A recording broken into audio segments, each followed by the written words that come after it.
It's Wednesday. Let's chat. Hi, I'm Kannan Chandran, publisher of stormasia.com, and this is our series of regular chats online called the Web Chat, in which we cover a variety of topics, all sorts of topics, things that are current and things that are on the minds of people. And today's session is on something we've all grown up with, football, a national sport, and something which reminds us of things like the Kallang Roar and familiar names that have played an important part in the development of sport in Singapore and the development of icons in our minds. So when we grew up, we played football any chance we got, right? From sun up to sundown, if we could, until we couldn't see the ball, we would kick that thing around and we would try and score between two football or two shoes or two bags on the schoolyard. And along the way, we also followed the fortunes of our national team and the players like Dollah Kassim, S. Rajagopal, Fandi Ahmad, V Sundramoorthy, and Quah Kim Song, who we have today on our session. Then we had, of course, the roar of the Kallang Stadium and the peculiar chants that we had. We didn't have a rah-rah marching on song so much, but we had Referee Kayu and Kelog and things like that. So it was quite a unique environment that we grew up. But those things seem like a distant memory now, kind of lost in time, as structure and organizations have taken over the sport, and politics has also come and joined in the game. In 1992, the World Football Federation, FIFA, in the ranking, Singapore was placed 89th in the world and second in ASEAN after Thailand. And in the 2021 February rankings, we are sixth in ASEAN, which has 10 countries, and 158th globally. That's a significant drop, yeah.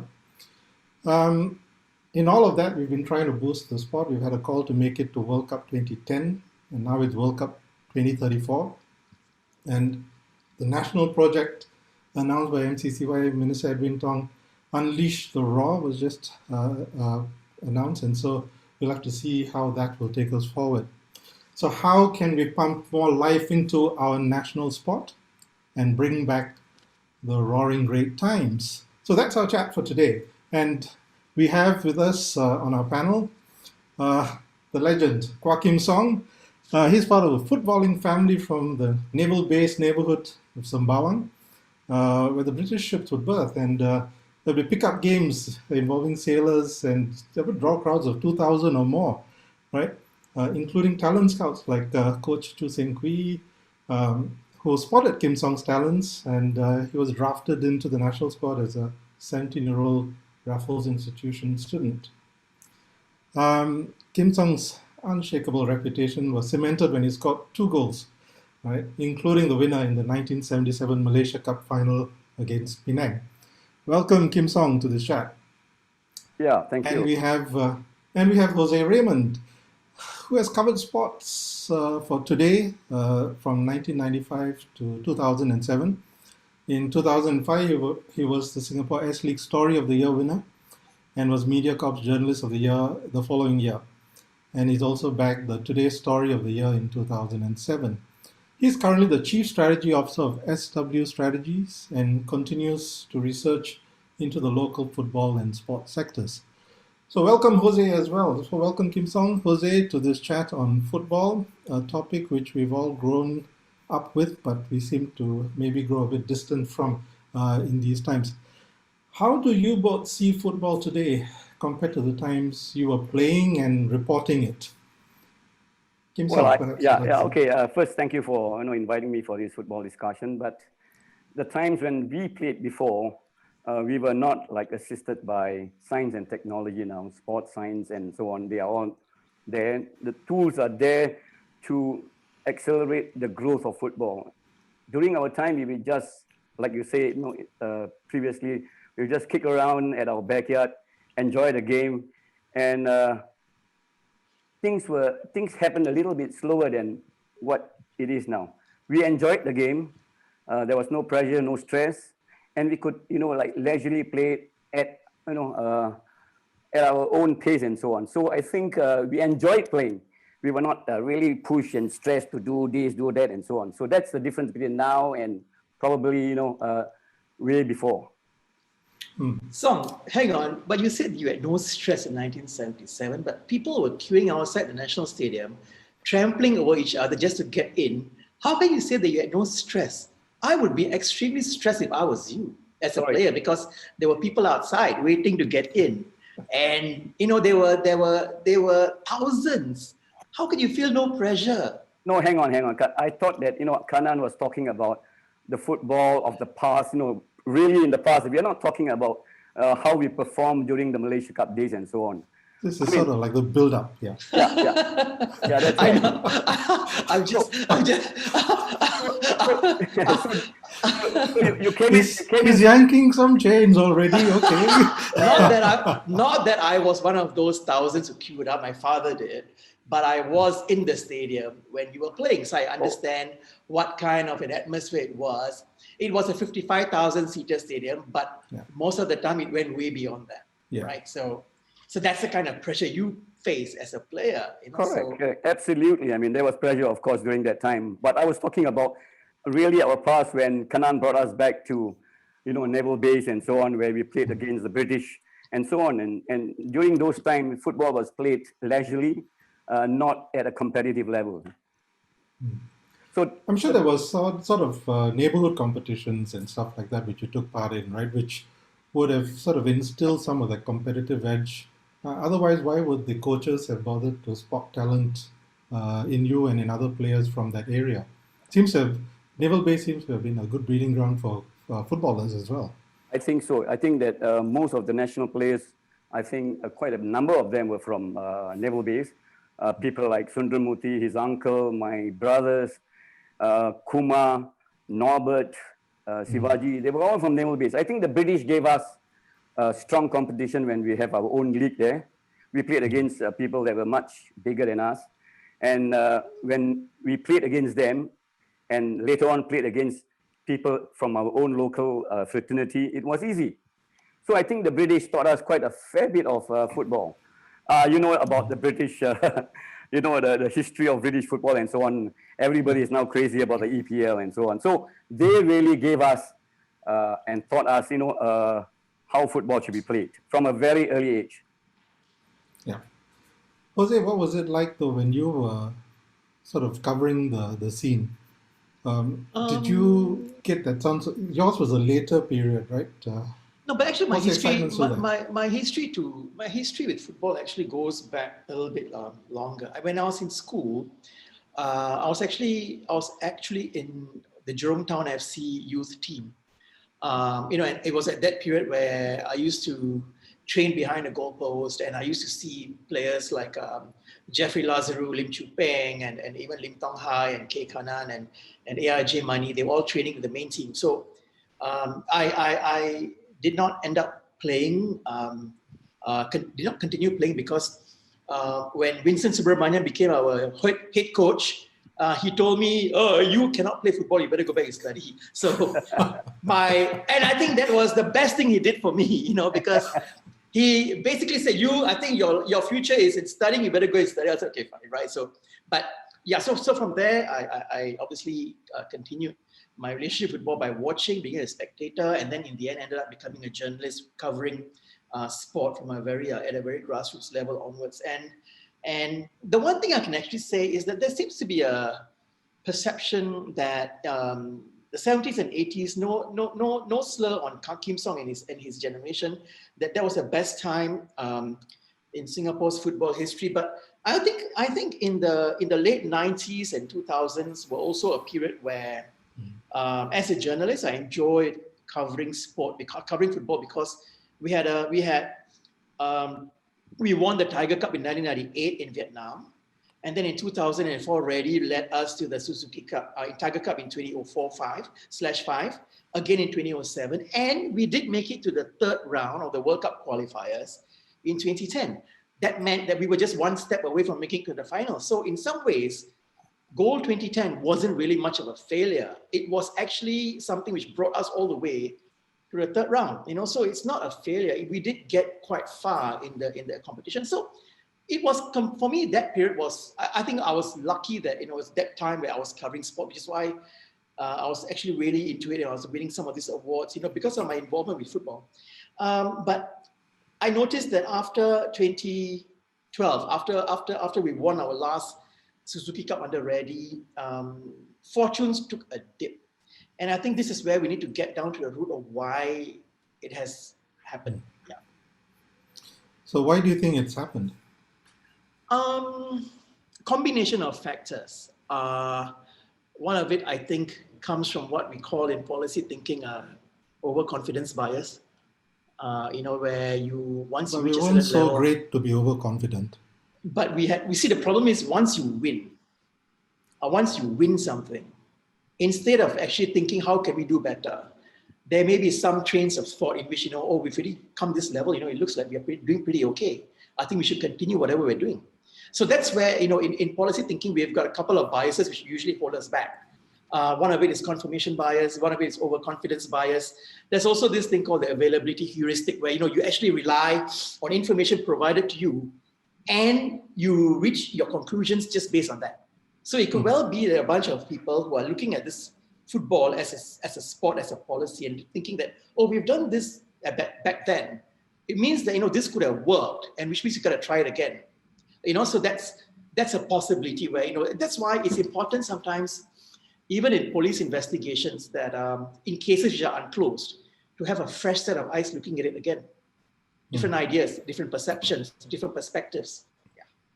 So do you think we'll have fresh ideas for this 2034 push? Kannan, before you get into that, I would like to, I beg to differ with okay, go ahead. Jose's point of view. I think that it is not so much that we could not continue and so on. I think it's the pipeline of the youth development that was not coming through enough.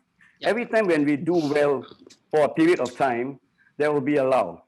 And when these senior players all finish playing, you find that there's a vacuum there and there's a shortage of good players coming through. So that is one of the reasons.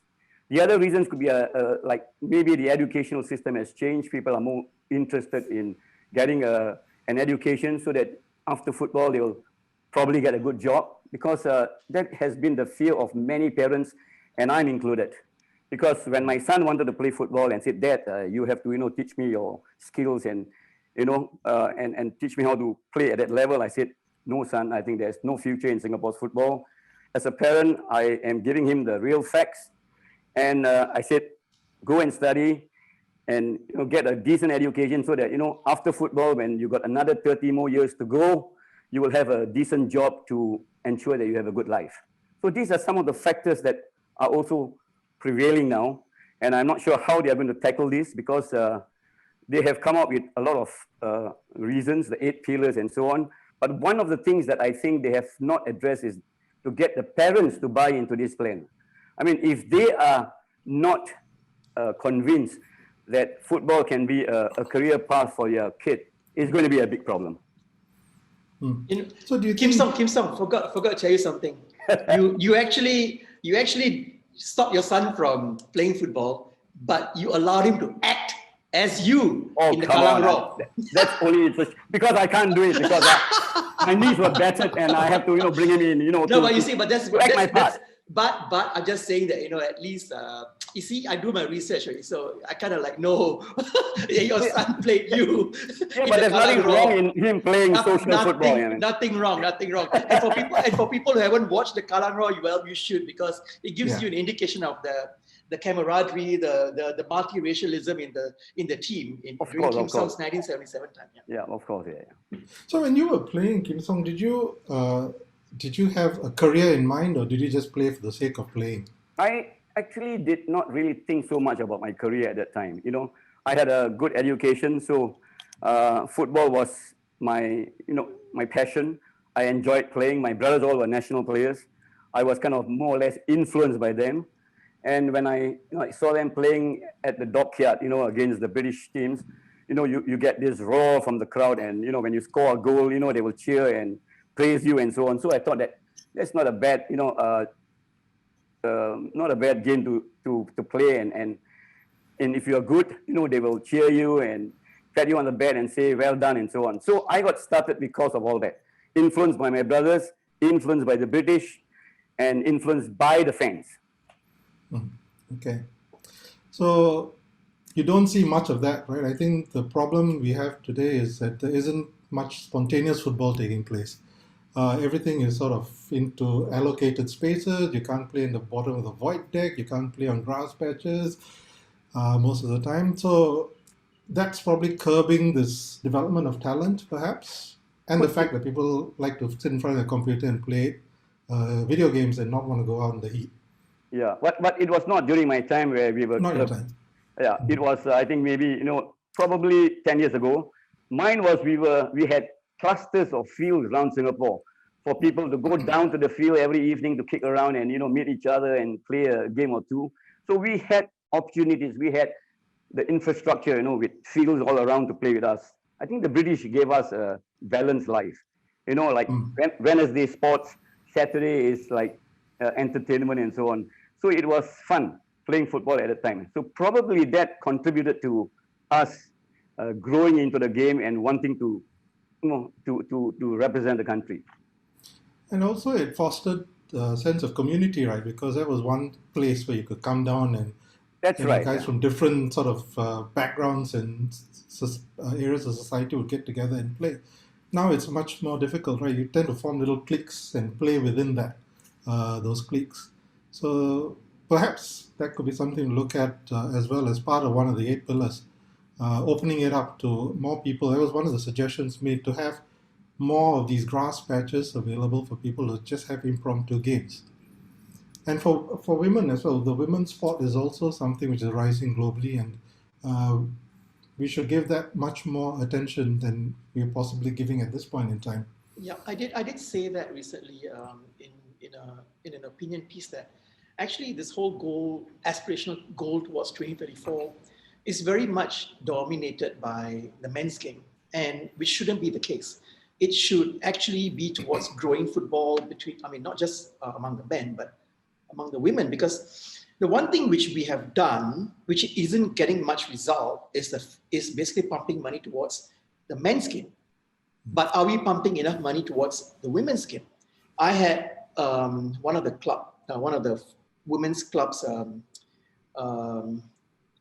one of the coaches from one of the women's clubs playing in the women's league actually messaged me and said they get no funding from the FAS at all, whereas the Singapore Football League Club, which is the NFL clubs, they get financial support. There's a grant for them. I mean, the SPL teams do get grants, but the women's clubs don't get any grants. So, I mean, is that fair? So you're right in the sense that I think more should be done to develop the women's game, because it's really uncharted territory. You will never know whether or not that could be where your glory comes up from, because you see, the women do not have issues of national service to grapple with. The men do, right?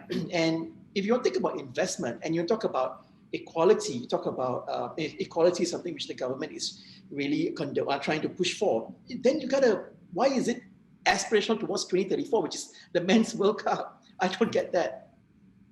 Yeah, I suppose it's also possibly because it's a bigger thing on the calendar. It's the biggest thing as far as football is concerned on the calendar. And I don't know also how much of this is politically driven, because a lot of politics has worked its way into popular sports for sure, and to try and drive agendas, because the more popular something is and the more the government is viewed as supportive of it, then the greater the appreciation for what the government has done for the people. That sort of cycle of thinking. But what can we do now to build this ecosystem? Because as Jose, you mentioned, up to 2010, it was getting somewhere. Then it dropped off. Now, how do we prevent that from happening? Danny Chia raised a question. He was, before the session, he couldn't make the session. He asked, please share post-mortems of previous dreams. What have they done to overcome these past problems? Yeah. And now they've thrown down the gauntlet before election of the next committee, right, which is in April. Are they able to run with this new plan? No, so I had actually quite a few times spoken about why there's a need to actually revisit whatever was said before and to do a post-mortem and provide reasons why those plans and agendas failed. I mean, very clearly in 2014, for example, Bernard Tan, who's currently leading this particular project, in 2014, in a media interview, he actually said, among other things, he wants to revolutionize primary school football. He also wants to build a team to be able to qualify for the Under-17 World Cup on merit by 2019, 2021. All of this did not happen. So why are we continuing to revisit or rehash some new plan, but whatever has been given, whatever plans have been made before have not materialized, and we have not really gotten down to understanding the reasons why I'm putting it out there that certain things are not working. I mean, even this morning, I had a conversation for 45 minutes with a former really senior sports official who sat on the board of Sports Singapore. And he said that one of the discoveries he has made is that in schools level, parents of kids are just stopping their kids from playing football. Why not? I mean, is it something we need to have an open discussion about? We need to, because we need to understand why at that level, parents are not allowing their kids to play football. It could possibly be because there's no career as such, right? Yeah. There are multiple reasons. Multiple reasons. Yeah. But I think key for most parents would be, can the children, if they pursue a certain track, see that track go down into a career, into a job, into prospects, and so on and so forth. Yeah, what do we have? We have a league that doesn't pay that well. I think salaries about 3,000 if 3 to 5,000 or something like that. And then you've got a short career as a footballer, right? Your knees will give way, you might get injured. So many things could go wrong. And then what happens? So I think key point that needs to be raised here is, can we develop an ecosystem which will help players past the game, past their careers, or rather in the career, but stay with the game, but not on the field, off the field, behind the scenes. Yeah.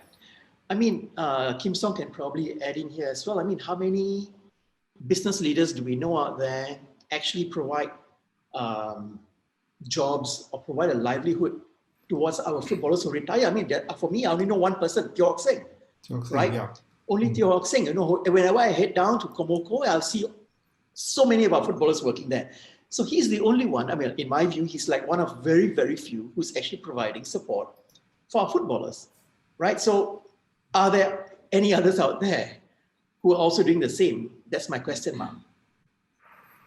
I think Jose is right about this, because I think, like I say again, I'm not sure whether they have gotten the parents to buy into the plan, because parents are worried about their children's future, and looking at things as they are, there is no career path for them after football, and they don't really pay much to here. You know, you don't talk about footballers in Europe and so on. No? The amount of money they are paid, it's insane. So it's different. It's a different scenario. So to me, I think the government should look at also getting 20, 30, 40 big corporations to probably, like offer them jobs after their footballing days, because I think they can see value in these footballers, because they can be ambassadors, they can carry the company's name and promote it and so on, which was done during our time. There were many companies, SPH, Jepson and Jason, Hagemeyer, you name it. There were like 10 to 15 companies that were waiting to, to recruit footballers. We had a very thriving business league too. And what happened to it? I mean, it was so good. The general managers and the big guys in the companies all love sports. And that's where we were like, they find value in us. Luckily, for us, we had good jobs. And now we are, like smelling the roses. Yeah, so it's like an alternative career, but it resulted from football, right? And participation in the game. So how can we get that ecosystem started again or restarted? Because the big companies are there, but they seem to be very focused on bottom lines these days, and hiring tech talent or whatever talent is needed for the job. Are they willing to give others, players who may not have those talents, an opportunity to work as well? But that aside, I think even the footballing ecosystem needs to be able to provide some sort of sustenance beyond the game. Correct. Correct. So the key there actually is an issue about the growth of the industry. And I'm not just talking football, but I'm talking about sports as an industry. I think at one point we were actually talking about how it needs to contribute towards 2 to 3% of GDP by 2017 or 18, if I'm not wrong, but that was not achieved. You see, the more investments you make into a sector, the more jobs you're going to be able to create out of it. And that actually helps our athletes to have careers outside of sports the moment they retire. You see, if in a country, the biggest employer for sports is your government agency, then something is wrong. I mean, it should be that the sector itself should be bold and big enough to be able to hire as many of talents as possible, and not just athletes who retire, but there's so many ways to develop a sector, right? In sports, for example, you will be able to have content creators, you'll be able to have commentators, camera crew, you'll be able to have event organizers. I mean, today, do we have enough of this? You can see that there are very few players in the industry, and why? Why have they left the industry? Because they don't see it as lucrative enough. And I mean, I run a strategy firm, and a lot of my clients who come to me are outside of the sports sector. The ones who are in the sports sector, usually when they come and ask for help, the first thing they used to say is, "Oh, we don't have much budget." Actually, that is, to me, the indicator that there's not much investment into the sector. And when there's not enough investment in the sector, it only means that there's not going to be enough opportunities for our athletes post-career. That needs to change as well. Okay. So Kannan, let's. Yes. I mean, I think we are discussing all this. We are looking at the problems and so on. Let's get back to what the government or FAS, what they are doing. I think I'm excited on the new initiative that is put up by the government. By far the most comprehensive and inclusive project to develop Singapore's football. There seems to be a very strong vision in this plan because it involves the community. It puts the community right at the center, which means that the project is connected to the sport. The people is connected to the sport. A brilliant idea, carefully thought of. My concern is get the right people to drive this project, because I think that this is one big chance for us to try to redo what has not been done for many years, so that we can give this project a chance for it to succeed. That's my hope, because I see that when the minister said that he wanted to use football to unite the people, I was excited, because we did that in the 45 years ago, in the 70s. We got people from all walks of life queuing up, like Jose said, at 3, 4 o'clock, just to go and watch us play. That is achievable, I think, because if we can come up with, a system where we have a very good national team that can play, win consistently, win more games, you do not have to worry about getting the crowds to be there. They will be there for you. So let's look at this system that they have. I think that the important thing now to do is to get the right people to drive this project. I am afraid, because there were so many plans in the past before, it all went to naught because there was no ownership of responsibility of this project and so on. Nobody got fired, or nobody got, scolded for not producing the desired results. So let us give this project a chance, because I see something good coming out of all this here. Okay. I think I've mentioned something along these lines before. I mean, it's very good to put your goals down on paper, but it's something else to actually score the goals that will take you to that line.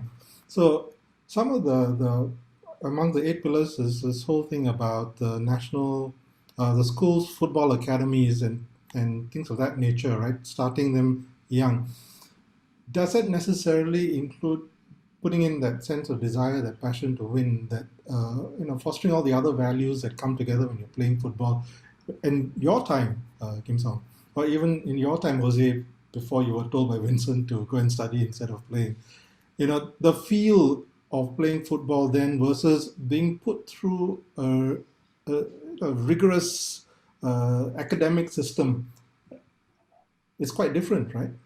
It is. I mean, like I say again, football was played at a leisurely pace, during our time. There was no urgency to get, us playing well and, becoming professional players and so on. So we are looking at two different eras. I mean, at my time, it was just playing for fun. We enjoyed playing, but we were fortunate to have a coach that could make us feel passionate about the game, improve the game. We went through a lot of sacrifices to become better coaches. We were not talking about money then. We were just wanting to play for the national team. And if you have that kind of desire and passion from young, there is a good chance that we will produce a good national team one day. Yeah, and Kannan, I just want to add something to what Kim Song said. Look, I'm absolutely excited by this project. Have no qualms about it, because I think it's important that there was a vision and there's actually a plan to want to get something done. But it is the people needed to drive the project. One of the things I do think is important is the person at the top who is going to be driving this project. And because it cuts across multiple ministries, MOE, MINDEF, MSF actually even, and MCCY as a driver, then it is going to be a multi-ministry project, right?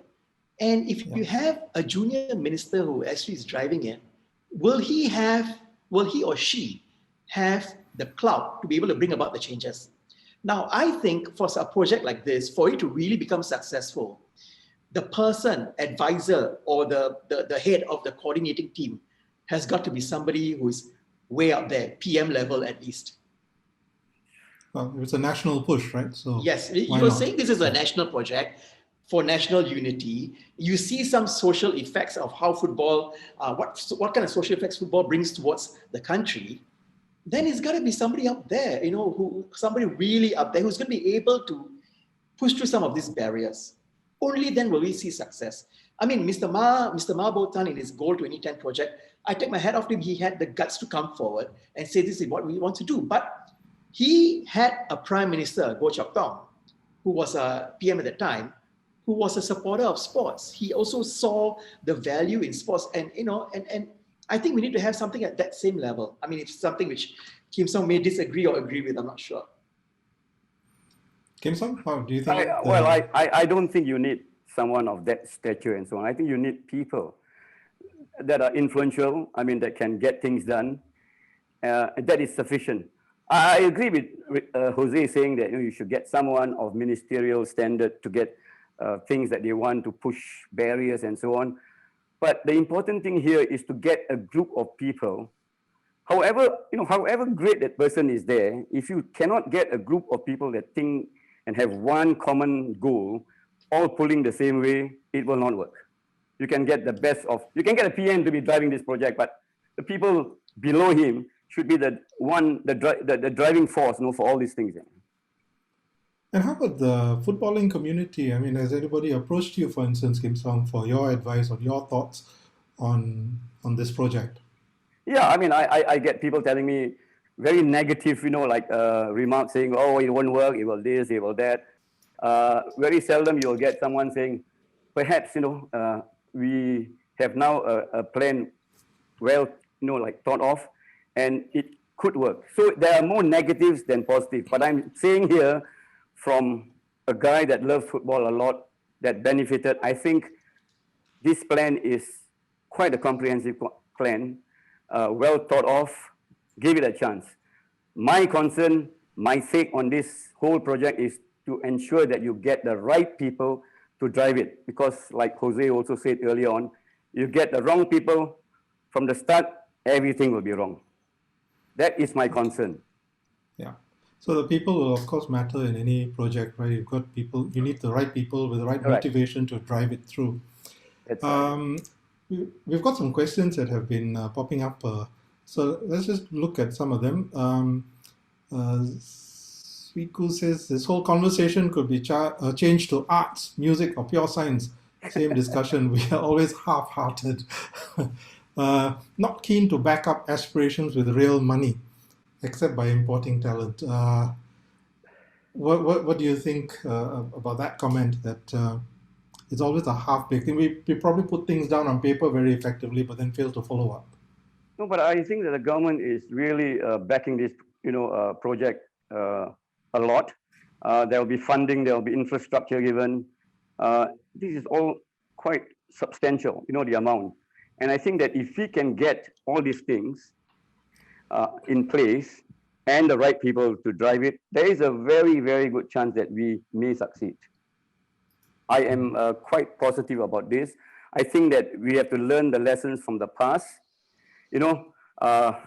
If we don't, then I think it's going to be another, big setback for us.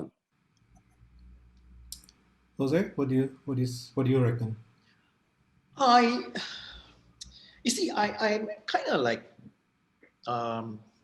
divided between my passion for football and also understanding some of the issues, some of the pain points of other sports associations and what they face. So I'm kind of divided because I'm a football fan. But here's the problem. Here's what I think there needs to be a little bit more clarity about from the government's perspective, or even Sports Singapore. Many other NSAs, if not all, are all judged on their past performance and their future potential. So if you actually have failed in the past, there's very little on you to hold onto for future potential, right? And NSAs, sports associations are funded in that respect. So it's a very much like, if you're able to do well and you have done well, the chances are we will be able to support you. But for football, you can see that in the last decade or so, that's not been the case. So how do you then come to terms with some of the other sports associations who are actually doing well, but clamor for more money, but don't seem to get enough? And that holds them back as well, right? So in trying to answer your question, I think, look, I'm kind of divided because I want this project to also do well, like Kim Song, because we were all born and raised at a time where football formed a large part of our growing up. Whether or not it's like, socializing with friends across all races down and below the block, or on the football field in school, or watching games at the National Stadium. The National Stadium was our church. Every Saturday or Sunday, that's where we go. That obviously has not been, that's changed. I want football to succeed. I want our national team to succeed. I want our players to succeed. But let's not forget that there are also many other sports out there.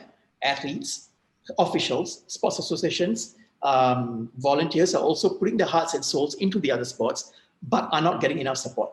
Now, how do we address that part of it? So it's like what Sriku said, right? It cannot be half-hearted towards sports. It has got to be wholehearted, and that's what. And in sports itself, it cannot be like one particular sport gets $25 million a year, and there are others who are struggling to get even one. So therein lies this whole conundrum, I think, for Sports Singapore, and I hope they'll be able to get around working with the new sports minister and come to terms that there are issues which need to be settled, and hopefully there's confidence that this project will take it to where it wants to go to. I just wonder, is football high on our collective conscience these days? I actually thought that before this project was announced, it was important that the government or Sports Singapore or FAS actually does a very comprehensive public survey to get to the root of that. I don't think it was done. So I cannot answer that question because I don't have enough data to show that. Kim Song, what do you think? Is football? Yeah, go ahead. Yeah, it's football. So is football high on our collective consciousness these days? Do you think it's there, like it was in your time when you were playing? I'm not sure about whether it is really a priority and so on, but we are here to discuss about how we can.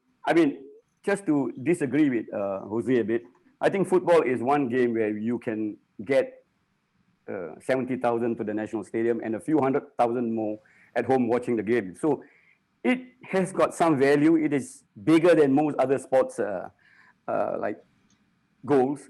So I think that this is where the government wanted to put football before them and say that no, they would like to use a sport that can unite the people, and that is really important. And this is the only game that can do that. Dollah, but Kim Song, I also disagree with that, because you saw the spontaneous way in which people came out to show their support for Joseph Schooling when he won the goal. So I can also counter argue that actually we may not have given enough opportunities to the other sports to do it, and not been investing in the other sports like rugby or hockey, or maybe even swimming, to be able to bring people together at that level in that way. I mean, the support for Joseph Schooling, remember when he came back from Rio, was spontaneous. It wasn't contrived. Right? Yeah, I think there could be another forum for this, because we are talking about now the Kallang Raw and the bringing back the Raw and so on. So I think we are deviating and so on. Oh. To me, football is key, and Right. and I think the government is right to select football as a game to unite the people. And I don't think that there's any other game here that could do that in that scale. And that is why I think that this has been given priority, this has been given a lot of attention, and I totally support what they are doing. And I think that it is a well thought of plan. And I will go back Dollah, to Kim Song, I don't think it's a well thought of plan. There are not much details were released in the plan. So what are you referring to as hang on. well thought of plan? The details are not out yet. I mean, they will not give you anything, in the papers. These are broad details and so on. I'm sure they will give it to you when it is there.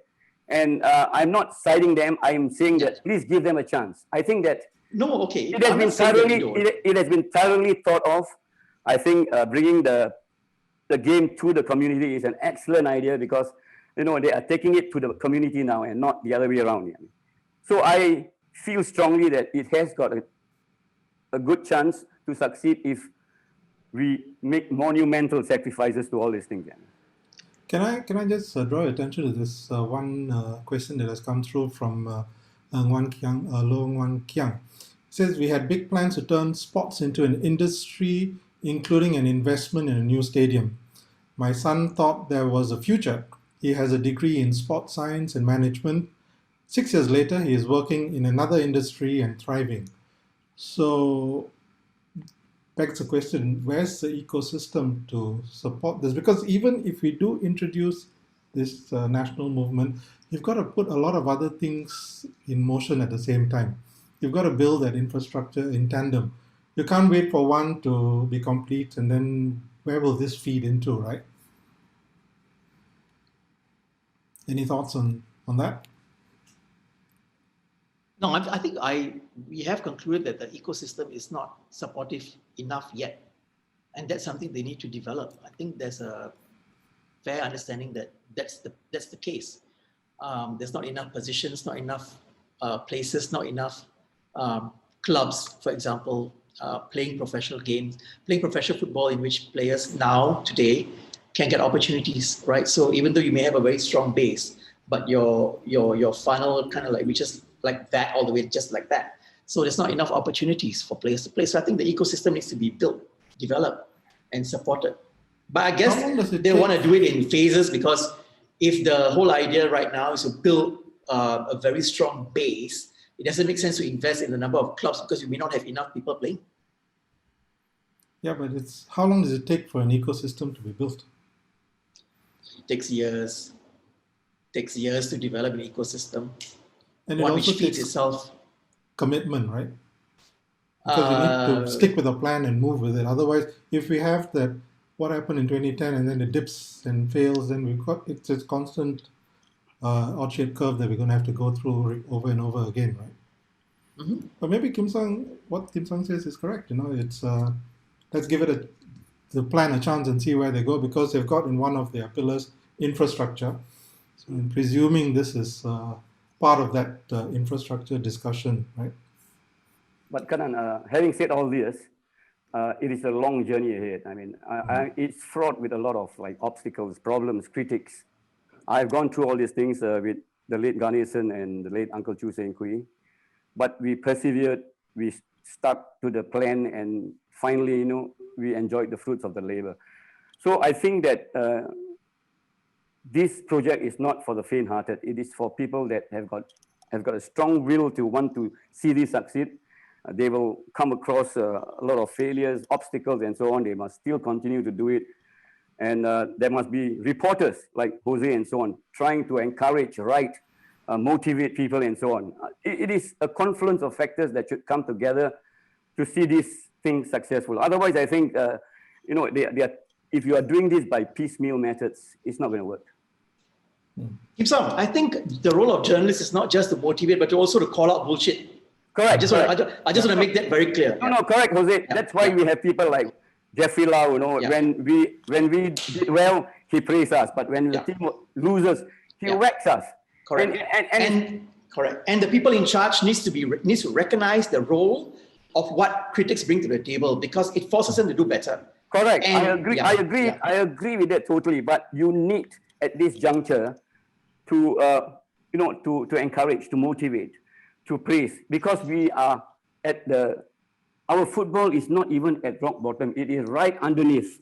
And we have it's subterranean, is it? Yes, and we have to take it out and start building a strong foundation. I think you should give that a chance. I mean, And when the foundation is built, I think just like when Mr. Lee Kuan Yew did everything well for us, the rest just made it better, and it gets better from there. So that's my take. I said, give them a chance, help them get through, rally behind them. And I think that if you have a good team that entertains and win, often the crowds will come. The people will be behind you. I think that's kind of key to this whole thing, right? It's got to be entertaining. That's right. It is entertainment, right? I mean, that's what sports is about. It's also a business, but we are at the 1:32 mark, so we've reached the end of the discussion. It was quick, as Kim Fook said earlier. This could go on for 48 hours. It would exactly. Enough time.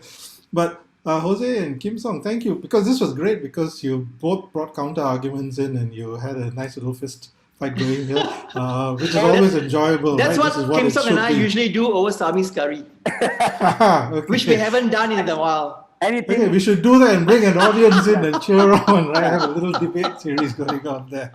For me, anything to do with football, I hope that, I benefited from the system. I hope that it will again, come up and, make the people happy again, make the fans, excite the fans again. And that's my last wish, because my runway is short. I don't think I'll have the energy and the stamina to go through all this again. Kim Song, from the bottom of my heart, we'd like to thank you for all your contributions to Singapore football. Yeah, for sure. I am not kidding, because when I was doing the research into football in the last couple of months, I saw your name pop up over and over again. I actually had to go and watch the Kallang Raw again to confirm the facts which took place. So I'd like to thank you for your contributions towards football. You will always remain as an icon in this country, in our football. Just want to say that. It was my pleasure. Thank you. That's for sure. I think everybody has the same high regard for you, Kim Song. And thank you for sharing your views in this session. I think as we dig through the rubble of what's been laid down by your generation, as you said, has gone underground, let's unearth a few more treasures perhaps down the line and have football up and bright and sparkling again for all of us. So let's work towards that. Thank you so much to you guys. Thank you to the audience as well. I'm so sorry we couldn't address a lot of your questions because there's just so much going on with both of our panelists today. But thank you. Thank you so much. Have a great day. Thank you. Stay safe. Thank you. See you, everybody. Bye-bye.